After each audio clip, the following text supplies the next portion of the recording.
South Korea का visit visa Pakistani passport पे किस तरह हासिल कर सकते हैं, इसके लिए अपॉइंटमेंट का क्या स्केड्यूल होता है, इसके लिए डॉक्यूमेंटेशन की क्या रिक्वायरमेंट है, फ़ीस क्या है, इसकी वीज़ा रेशो कैसी है और ओवरऑल डॉक्यूमेंट्स के हवाले से साथ-साथ किन लोगों को साउथ कोरिया का विजिट वीज़ा अप्लाई करना चाहिए, क्या इसके लिए कंपल्सरी है कि आपको इन्विटेशन लेटर होना चाहिए, इन सब बातों के ऊपर हम डिस्कस करेंगे। मज़ीद इन्फॉर्मेशन के लिए काइंडली चैनल को सब्सक्राइब करिएगा, शेयर करिएगा, बेल आइकन पे क्लिक करिएगा। जी हाँ, सबसे पहले साउथ कोरिया एक बहुत ही वेल डेवलप्ड कंट्री है और इसका जो बॉर्डर है नॉर्थ कोरिया के साथ है जो होते हैं। इसके अलावा जो वाया जो सी है उसके थ्रू जापान और चाइना के साथ भी ये कनेक्ट होता है। टूरिस्ट पॉइंट ऑफ व्यू से इसके अलावा वहाँ पे ओवरऑल सेटलमेंट के हवाले से वहाँ पर जो सोर्स ऑफ इनकम है, लेबर है या वहाँ पे जो ओवरऑल कमाई है, उस हवाले से जो साउथ कोरिया है एक बहुत ही इम्पोर्टेंट और एक बहुत ही अहम कंट्री है।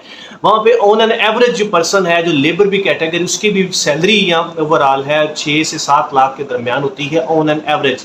इसमें 5 लाख भी होती है, 6 भी, 7 भी, इस तरह ऑन एन एवरेज इसकी जो कास्ट है ओवरऑल सैलरी की वो इतनी मिलती है। आप किसी किस्म की भी कैटेगरी का, लोअर क्लास का या किसी किस्म के लेबर का, जनरल लेबर का काम करें तो आपको वहाँ पे इतने कमा सकते हैं। इसके बाद अगर हम बात करें विजिट वीज़ा आपके पास हो तो नो डाउट आप वहाँ पे काम कर सकते हैं, लेकिन ये इलीगल एक्टिविटी होती है, वो आपको डिपोर्ट नहीं कर सकते। लेकिन जब एक दफ़ा आप एंटर हो जाते हैं तो उसके बाद डिपोर्टेशन नहीं होती। जब आपने वापस आना होता है अपनी मर्जी से ही आप वापस आते हैं। अब सवाल ये है कि विजिट वीज़ा किस तरह अप्लाई किया जाए, कौन से डॉक्यूमेंट इसके होते हैं, इसके अलावा अपॉइंटमेंट का क्या असूल है। सबसे पहले इसका जो विजिट वीज़ा है उसकी दो मुख्तलिफ कैटेगरी हैं। एक D2 है जो कि ओवरऑल एक ट्रांजिट वीज़ा कंसिडर होता है, विजिट वीज़ा कंसिडर होता है उन लोगों के जिनके पास इन्विटेशन लेटर मौजूद है। अगर आपके पास इन्विटेशन लेटर साउथ कोरिया का मौजूद नहीं है तो आपको C3 कैटेगरी है, उसके अंदर मजीद सब कैटेगरी है जिसका नाम C39 है, आप वो वीज़ा अप्लाई करते हैं और ऑनलाइन एप्लीकेशन होती है। जब आप वीज़ा अप्लाई करते हैं तो उसमें आप ऑनलाइन जो उसका फॉर्म फिल करते हैं उसको फॉर्म E17 फॉर्म कहते हैं। इसके अंदर सारे आपने बायोडाटा, आपके जितने भी कंडीशन है वो आपने फीड करना होते हैं। उसके बाद जब आपका एक दफ़ा फॉर्म फिलअप और सबमिट हो जाता है, ऊपर एक स्पेसिफाइड बार कोड वाला फॉर्म आ जाता है जो कि आपने उसको प्रिंट आउट लेके एम्बेसी के अंदर जाना होता है। अब जब आपने ऑनलाइन अप्लाई कर दिया, आपने जो वीज़ा जो है जो फॉर्म है वो भी सबमिट कर दिया है, तो अपॉइंटमेंट का क्या सिस्टम है। जो साउथ कोरिया एम्बेसी है इस्लामाबाद पाकिस्तान, इसकी कोई अपॉइंटमेंट नहीं है, ना कहीं से अपॉइंटमेंट मिलती है, ना इसकी अपॉइंटमेंट लेने की ज़रूरत है। आप डायरेक्टली 9:30 से 11:30 बजे के दौरान तकरीबन राउंड अबाउट 100+ वो कैंडिडेट्स को, एप्लीकेंट्स को एक दिन के अंदर डील करते हैं। आप जा सकते हैं जैसा कि जापान किसी टाइम करता था।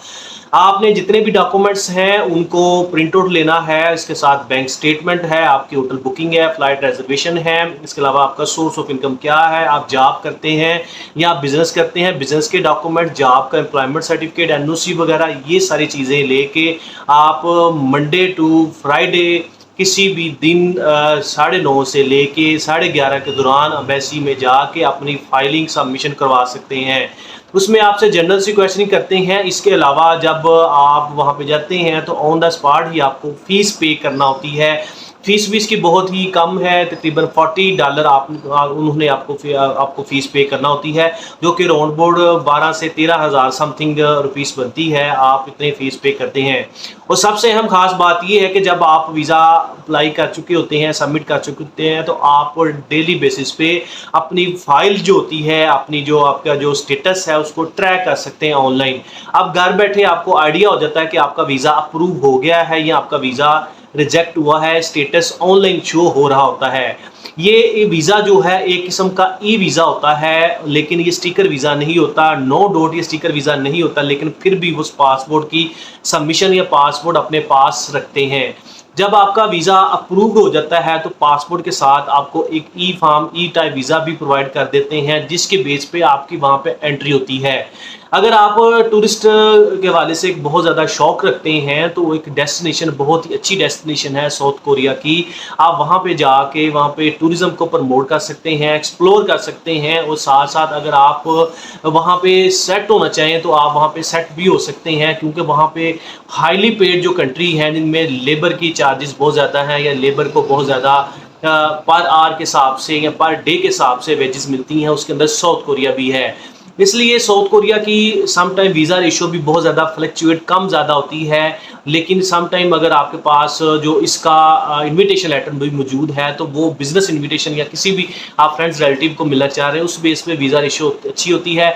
लेकिन ये एक बहुत ज़्यादा मिथ थी कि साउथ कोरिया का वीज़ा सिर्फ और सिर्फ इनविटेशन पे बेस पे मिलता है। साउथ कोरिया का वीज़ा आप बगैर इनविटेशन के C39 जो उनका टूरिस्ट वीज़ा है लेयर पर्पस के लिए है अप्लाई कर सकते हैं और उसको हासिल कर सकते हैं। इसमें ऐसा कोई रॉकेट साइंस नहीं कि अगर आप इनविटेशन नहीं है और C3 अप्लाई करेंगे आपको मिलेगा नहीं। बहुत से ऐसे एप्लीकेंट हैं, बहुत से ऐसे क्लाइंट भी जिनको वीज़ा अप्रूव भी वहाँ पे गए भी हैं, सम नो हो बहुत से लोग वहाँ पे सेट भी हो गए। और क्योंकि एक दफ़ा जब आप चले जाते हैं उसके बाद आप जब आपका एक टाइम स्पैन आ जाता है उसके बाद आप इलीगल हो जाते हैं, जितनी कमाई कर सकते हैं आ जाते। उसके बाद जब आप आएंगे आपके पास स्टेटस इसका कोई नहीं होता, दोबारा एंट्री आपकी मुश्किल होती है। इसलिए जो ओवरसीज़ या जो इसके जो वर्क परमिट भी हैं वो गवर्नमेंट ऑफ पाकिस्तान ही इसको एग्जीक्यूट करवाती है। इसको साउथ कोरिया लैंग्वेज की बेस पे इंटरव्यू होता है, उसकी बेस पे ड्रा होती है तो लोग वहाँ परमिट के ऊपर पे भी जाते हैं। साउथ कोरिया और पाकिस्तान गवर्नमेंट का लाइजॉन भी है वर्क परमिट के हवाले से। इसके अलावा इसके जो वीज़ा हैं उन लोगों को मिलते हैं जिनके ड्रा के अंदर होते हैं, जिनको साउथ कोरियन आती है। ये स्पेसिफाइड हम बात करें वर्क परमिट की।